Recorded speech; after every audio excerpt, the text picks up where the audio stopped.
But let's talk about the important issue, which is what percent of 1% of global emissions we must set the target at for 6 years from now. Now, when I first saw on Saturday Libs planning to pull out a Paris Agreement, the political nerd in me goes, really? Like, what seat are they going to win in the... this is bad? And then I actually read the interview, and they didn't say it.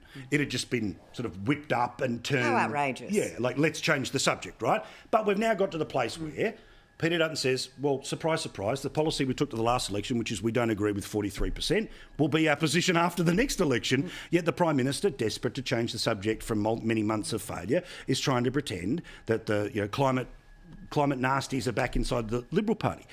Isn't the reality that Australia's on this discussion, right, which the lefties call climate wars, which wankers, but it's always 50-50, right? If whatever one you choose, eventually the public turns around and says you should have chosen the other path, right? More action equals higher cost.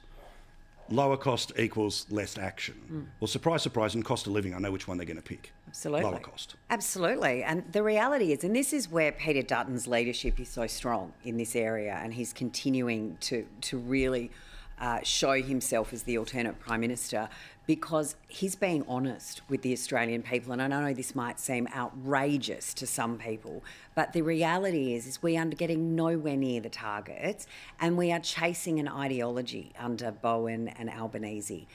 Not only are the renewable projects not on target, and again, these are all going into rural and regional areas. They're not going into the teal seats. Correct. In fact, the teal seats, when they had the opportunity to put a battery in Waverley and North Sydney... Let me guess. They rejected it. Oh! They rejected a battery the size of a storage container, shipping container, but they want rural and regional Australians to wear solar farms over arable farming land, as well as having new transmission lines bulldozed through their communities.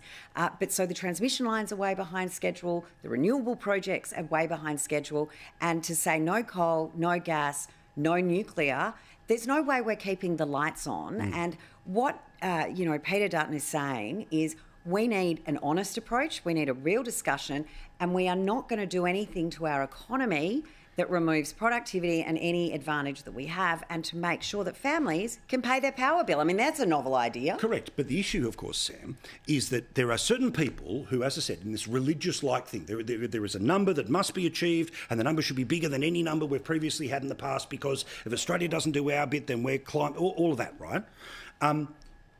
But equally, the pushback surely to what Hollie's just said is, okay, cool, but none of the coal-fired power stations just magically regrow. They've all been blown up, right?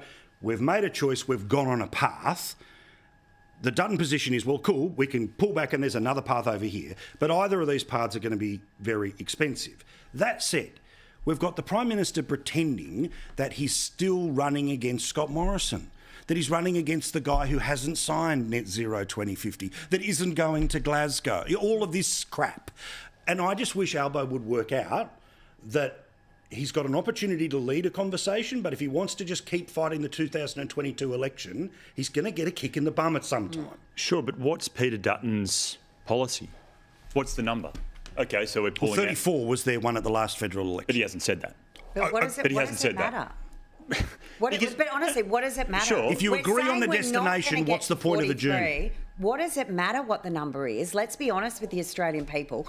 82% renewables by 2030 are never going to happen, and the costs are continuing to increase. What the number is we're still committed to net zero in 2050. It matters because of what you said at the very start of this, which was Peter Dutton's honest. Peter Dutton wants to have a credible conversation. Now, that may well be the case, but honesty to me says he's got to go to the Australian people and say, here's my plan. But can you go to sorry. Albo had to have a number. I'm sorry. I'm sorry. It's a policy setting that then informs a whole range of different investment decisions all the way down the line. And we lift the moratorium on nuclear, there'd be a whole lot of investment opportunity. Okay, well, let's talk about nuclear. Why won't he say, here's the policy, here's where it's going to go, here's how much it's going to cost? If he were to say, yes, here's $20 billion and we've allocated that in the forward estimates, and it's going to go in these two electorates. You're a creature of politics. You don't come out You know, it's not all on one an day. election yet. You don't come out with your suite of policies halfway through a term, or You and I both know that he is not going to come out this side of the election and say that. Absolutely he will. That's what looks disingenuous. Okay, Absolutely he will. I don't think he's hiding that he's interested in nuclear. Let me in answer to part of the question. In his budget and reply speech, he already signalled the locations, which was existing sites, right? Brownfield sites. So therefore, if you've had a coal-fired power station, the plan under the lefties is that the power station is replaced with a battery. Under the Liberals, it would be that would be one of the nuclear power stations. They ain't coming to suburban streets anytime under that plan, right? So that's the first one. So I feel like we can build up what the location is, whatever. The cost, I would put the same pressure on Peter Dutton that I put on Albo about the cost. But Albo was allowed to lie. About 500,000 jobs and $275. Oh, but that was the modelling based off 3 years ago, and now we don't have to apply to any of those. Sorry. It's one thing to give modelling and for that modelling to become wrong, right? And to get that number wrong in a couple of years. So he can make up whatever modelling he wants going into the next election. Give us the modelling and then give the government the chance to pull it apart in the same way that Albanese, when he was opposition leader, gave Peter Dutton, gave Scott Morrison the chance to do that. But I don't have the forensic mind to know exactly when that announcement came out, but that announcement did not come out too far out from the election. I remember it was pretty late in the cycle at the National Press Club. If somebody can go and find it and work out the date, that'd be great. The 6-week campaign was when we heard over 100 times $275. But by the same point, Albanese wasn't proposing to build nuclear power. No, he was saying $1 trillion. A complete rewiring power station is an enormous investment. It's a huge turn of policy. If you're going to propose that, then it is incumbent on you to say how you are going to change that. I don't disagree with you. But what I'm saying is, that I think that there is a political class conversation which is about targets of international importance and all the rest of it, right?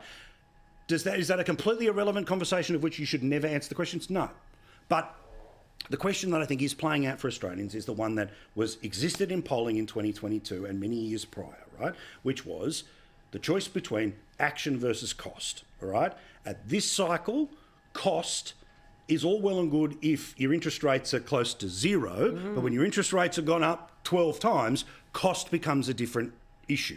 So either the Labor government turns around and says, well, OK, we're just going to slow it down to try and hold off the cost, which they won't do. Instead, he thinks he can win the next election by finding an even higher number, and there might be some backfight on that. But we got a couple of lines out of both of them today, which pretty much seem to be the preview of what they think is the attack going into the next election. Dutton said that Albo was weak and rattled, and Albo said divisive.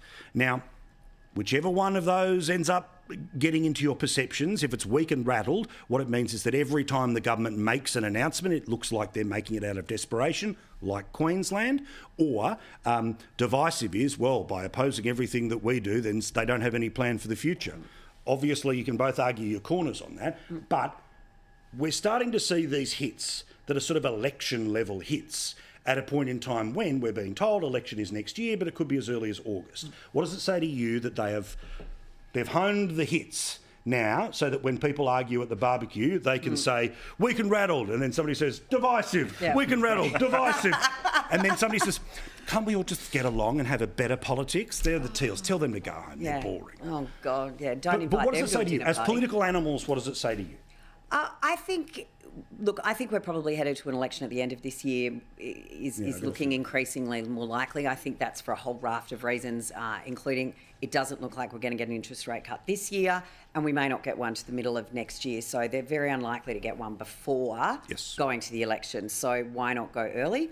I don't think they'll go August because I think they're going to let Queensland get their cricket bats out for the state government before they go federal because they don't want to bear the brunt of So that's late Queensland. October, that means November. So but then it's November, Trump but get first week of December. So but it's all speculation. We've still got the New South Wales redistribution to come out on Friday. So there's still lots and lots of moving pieces here. And those numbers the redistribution needs to be finalised before the election's called for fear that they take... Goes on the old boundaries. Well, they take the two seats that are most under quota, which is Warringah and Wentworth, and they smash them together. Yes. That'll work across the harbour. Well, that's right, because they technically have a border, which is the definition the AEC uses. But, of course, there's A lot of water in between. A lot of water in north and between. south head of Sydney. But yeah, okay, so this is interesting. Anyway, it's worth watching. And again, one of the joys of this show. Jet skis or something across the harbour from one side of the electorate to the other. Correct. Perhaps they could just use,